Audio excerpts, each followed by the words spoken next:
results in us getting a president who has been who's an adjudicated sexual offender and is a felon 34 times over. So yeah, man, we got that going on. Another thing, man, I think, I think it's the final Trump thing. Good riddance, right? But we got another thing here. So why does the media keep centering Donald Trump like supporters and shit? I kind of wonder what that is. So recently, CNN did this thing where they were talking to like 3 black Trump supporters. I believe 2 of them were from South Carolina, one of them was from North Carolina. And like the media keeps doing this thing where they keep going out into the country and they want to talk to the Trump supporters and they're trying to figure out, how did you come to vote for Donald Trump? And what is it about Donald Trump that you like?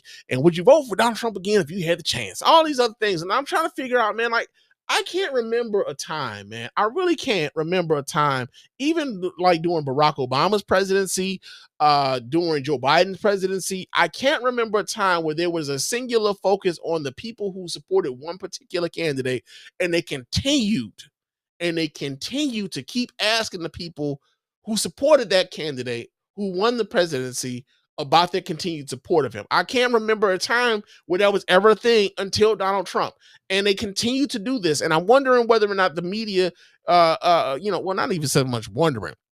I know the media is a little bit is complicit in how we got to someone like a Donald Trump because of the lack of coverage, so to speak, of some of, you know what? I take that back.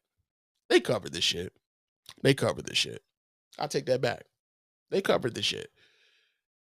I think what they're doing is they're trying to draw eyeballs back to cable news, to mainstream news, because so many of those eyeballs are going to social media, so to speak. So that's probably the reason why they're doing that. Still doesn't mean I like it, right? But they spoke to these 3 black Trump supporters, 2 women, 1 male, and let's just say that some of their answers left a lot to be desired. So we're going to analyze a little bit of what it is these folks were talking about as far as why they were supportive of Donald Trump and whether or not they would support Donald Trump again. So let me go ahead and pull this up so you guys can watch right along with your man Span. Let's see. Let me do this here. And all right, here we go. Let's see what they're talking about. We started off the broadcast tonight with the president's cabinet shakeup, and that's, of course, only a fraction of what's unfolded over the last 102 days of the second Trump administration. The question is, what are voters making of it all? CNN's Van Jones has been talking to Trump supporters dating back to 2016. He is, as you know, a Democrat who is a former senior advisor to President Obama. For tonight's report, he met with a small group of black voters, a man and a woman from South Carolina and another woman from North Carolina, all of whom voted for President Trump.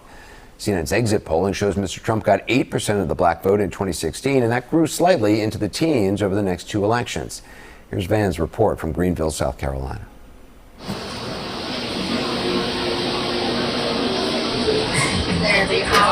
You do well. And here we are in South Carolina with 3 Trump voters. You weren't always a Republican. No. Actually, I come from a family that was like super Democratic. My first time voting, I voted Democrat.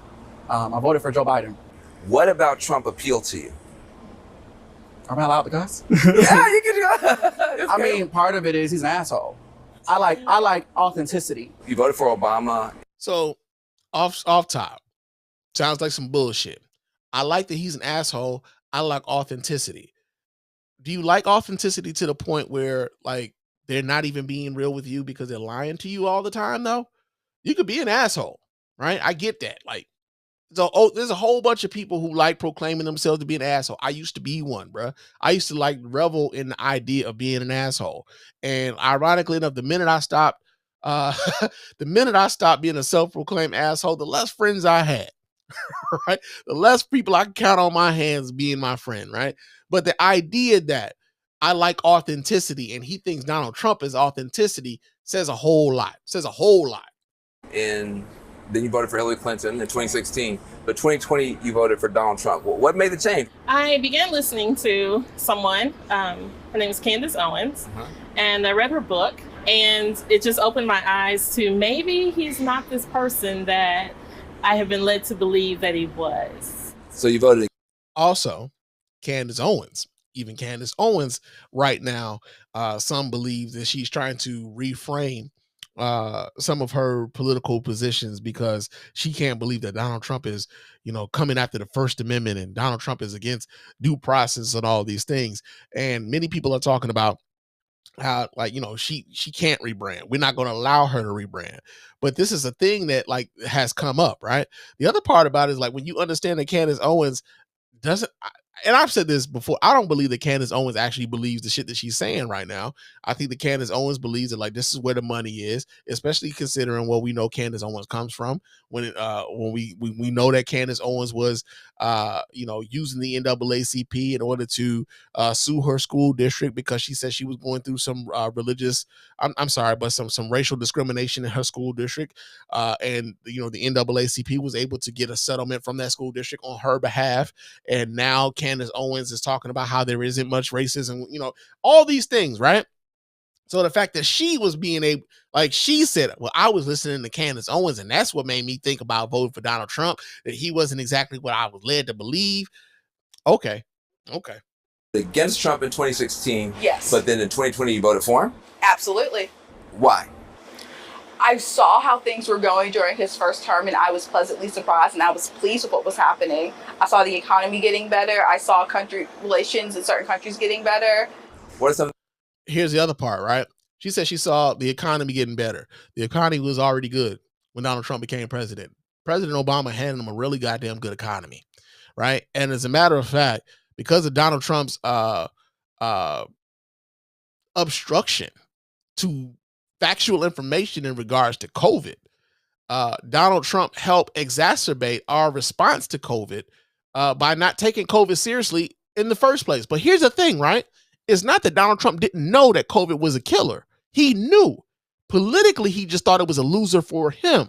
So we had hundreds of thousands of people in the United States lose their life needlessly because Donald Trump thought that COVID was a bad deal for him politically. And he didn't take it seriously enough for the American people because he didn't think it would help him politically. Had Donald Trump actually taken COVID seriously and had a proper response to COVID-19 in 2020, I have a very hard time believing that anybody would have been able to beat him in 2020. He would have been our president, and we would have just been getting to a new president, right? But because he didn't take it seriously, and because he was acting on his own, personal, what would help him more politically, personally, as opposed to what was best for the nation. That's what happened. So she's talking about, I'm seeing relationships with countries improving, and I saw a good economy. Like, yeah, he inherited a good economy. It wasn't like the economy was shit before he became president. Fuck out of here. Some things that he's doing that you do like. For me, I like the border. I just don't like the idea of someone coming here illegally and getting benefits that can serve my community.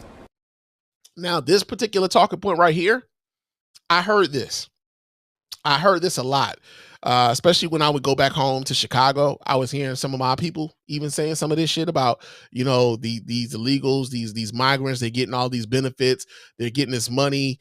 We talked about this when, what was that? There was that one viral story where they were talking about this one Venezuelan lady supposedly having all these thousands of dollars in food stamps, and local folks can't get this level of assistance and all of these things, right? I've heard this. Ironically enough, if Donald Trump gave a damn about that border and the ways in which he said, he would not have tried to block the border legislation that the Congress was willing to pass and Joe Biden was willing to sign if he really gave a damn about the border. The only reason the whole border thing was left open was because Donald Trump knew that was he was leaving that shit open, and he had the Republicans leave that shit open for him to be able to run on. If he didn't have that to run on, then, checkmate, right? So the idea that a lot of our folks was thinking like, yo, they getting shit that we should be able to get. And in all honesty, I think a lot of that was just, I think a lot of that was misinformation. A lot of folks were seeing people in desperate situations getting some level of assistance and just being upset that they were getting any level of assistance whatsoever, right? Whether they be citizens or not, because even like, let's keep it a buck. Even some American citizens, if you see that they're getting some level of public assistance, there are Americans who are upset that Americans are getting some level of public assistance. Think about how many Republicans are upset at the idea of there being free lunches at school. Those are kids. Those are American kids at that. And some of these folks are upset at the idea of even feeding these kids, right? So this idea that these migrants were coming and they were taking up resources that could better serve our communities, like I heard this sentiment quite a bit. This isn't foreign. I've heard this. So that's the reason why I support him on that border policy. When you think about the border, you think about people coming here who are getting more help than people who live here and who were born here. Yeah, and I got that perspective not from news channels. I got it from social media. TikTok is like a holy grail. We even see it with the things that we learn about the United States government. Okay, so this is an issue, right? This is an issue where this man just said, I got it from TikTok. I'm getting my information from TikTok. I didn't get it from the news. I got it from TikTok. The sad thing about that is that like the stuff that you see on TikTok, some of it can be correct, some of it could be incorrect. Problem is nobody's there to vet whether or not it's correct or not. And then you also have the algorithm feeding you certain things to make you, kind of think a certain way about certain shit. Like there's certain things that you like seeing, they're going to feed you more of the shit that you like seeing.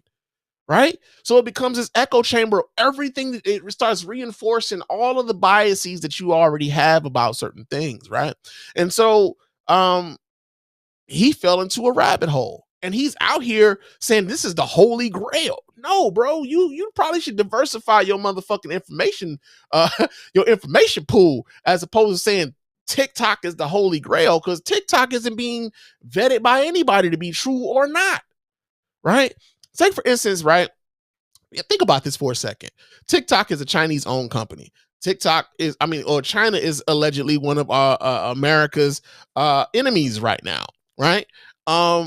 You don't think that TikTok, if it's being controlled by the Chinese government, has a vested interest in promoting certain narratives to you as an American consumer of their of the content that is being produced and placed on TikTok, right?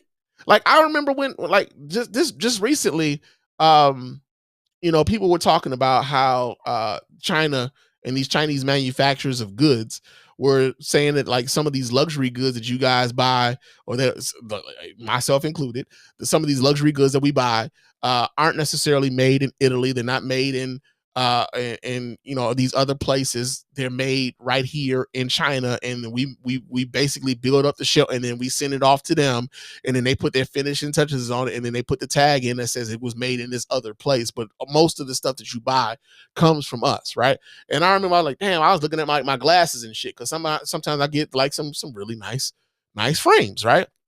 And I'm like, shit, is my shit really handcrafted in Japan and all this other stuff? Like I fell down that rabbit hole, right? But ultimately, like, what is it like? Why were they promoting these videos to Americans, right? Why were they promoting these to us right now? As someone who is anti-Trump, as anti-Trump as a motherfucker could ever really be, even I was like, are we sure about this information we getting here? And unfortunately, we have a lot of people who are not as scrupulous as to how they're getting their information, where they're getting their information. They're not going through the breadth of the truth of where they're getting their information, man. A lot of people, they see shit online and they just roll with it. They're not really scrutinizing a lot of this shit at all. Unfortunately, it sounds like this young man wasn't really scrutinizing the shit at all. He was rolling with it because it fit whatever it is he felt like he felt at the time. Outside of the United States, people are showing Americans hey, look at what's going on. Do y'all know that your government is doing this? Have you seen this? Have you looked at it from this perspective? You know, people, when they think about a Trump voter, they usually think about like a white dude with like a red hat on and a pickup truck, and y'all are not that at all. So Donald Trump's team went in, they took down Harriet Tubman's picture for a quick minute. They're trying to like knock out the black museums. What does that have to do with the price of eggs, and how does that impact you? In some ways, it's a slap in the face. In other ways, I don't care. That says a lot. That says a lot. In some ways, it's a slap in the face. You are willing to take slaps in the face from someone you support for president and not care. How do you campaign against something like that? How do you campaign against something like that, where people are willing to belittle themselves, to take disrespect, and say that they don't care that this candidate openly disrespects them and will slap them in the face? They don't care. How do you campaign against something like that? I don't know if you can. I really don't know if you can. I care more about how I'm going to take care of my children. I don't think the average American cares about that. I know I am sick and tired of seeing black people sit there and complain about something, but not taking action and steps to actually try to change things in an appropriate manner. Under the Trump and Biden. So, according to this young lady, black people aren't trying to do anything. We just complaining. Black people are just complaining. All right. Administration, they came to certain agreements with police departments to be less brutal toward the black community. Trump has now ended all that. How does that help the black community? I have a lot of issues with police reform and just with how police officers are treated as a whole. My husband is currently... Hold on. So he asked them, yo, there have been agreements between the Trump administration and the Biden administration with police departments to treat black people less brutally.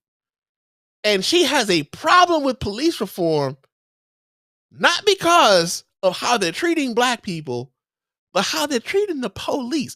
Just nigga, come the fuck on, bruh. Come on, man. Get the fuck. Going through the process to become a police officer, the amount of hatred that cops get, even the best ones, I think has become a huge problem, because it has been, especially around election times, when it definitely comes out of like, oh no, the cops are bad, the cops hate you because you're black, they're immediately deemed as evil.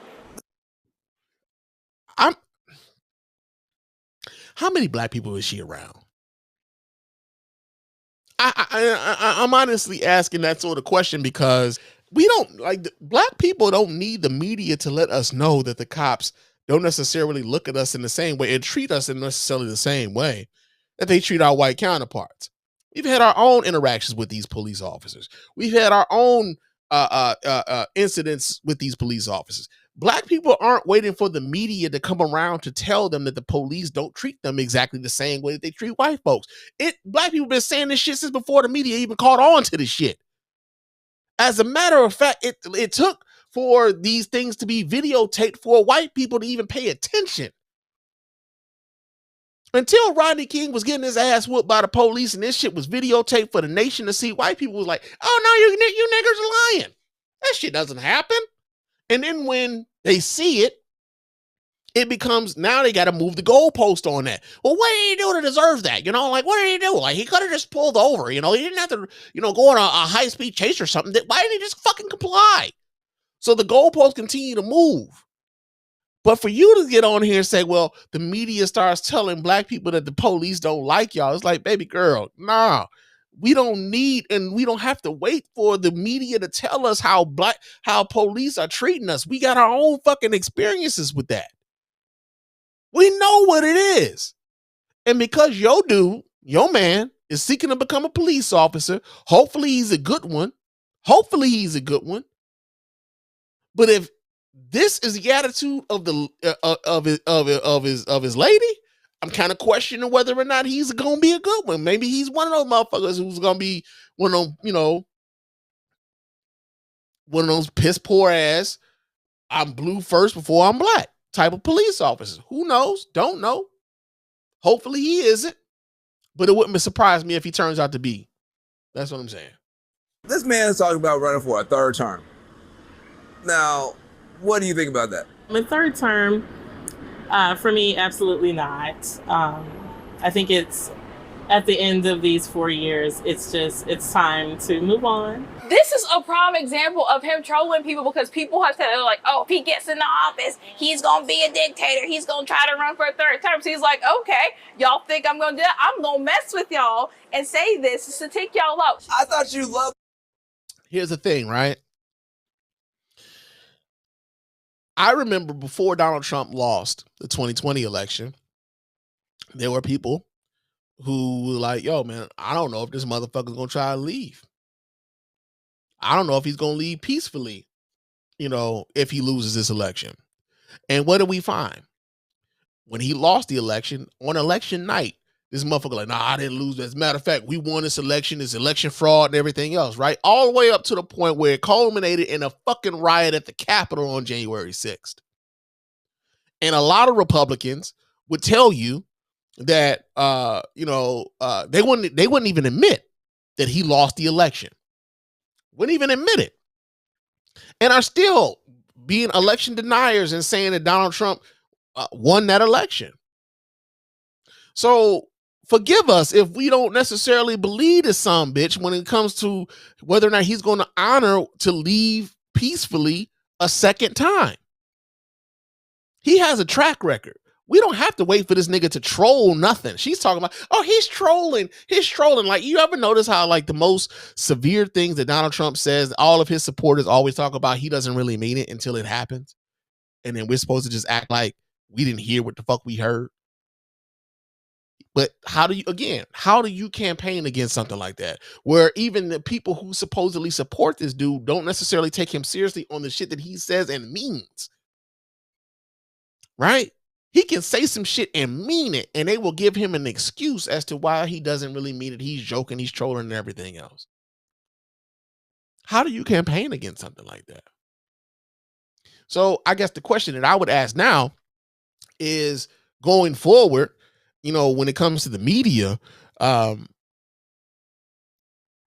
going to need them to start going out and asking a bit more questions, not so much about Trump supporters, but asking like middle America and not even just middle, inner city America too. Hey man, what is it that you guys really need in this community? What are you looking for in your next presidential candidate, as opposed to continuing to center these goddamn Trump supporters? Because it's been 10 years up to this point. We know these people don't give a fuck about facts. We know these people don't give a fuck about having any level of integrity in terms of the type of candidate that they're looking for. Let's see exactly what the rest of America is looking for. Because ultimately, even now, even with him winning the majority, the popular vote this time, he's still underwater with the American people. So let's start finding out what the rest of the motherfucking American people really want in their next president. That's what I believe we should be doing, instead of continuously centering these stupid goofball motherfuckers, man. Real talk. So, yeah, we got that going. We got that going on. Now, another thing we got going on, man.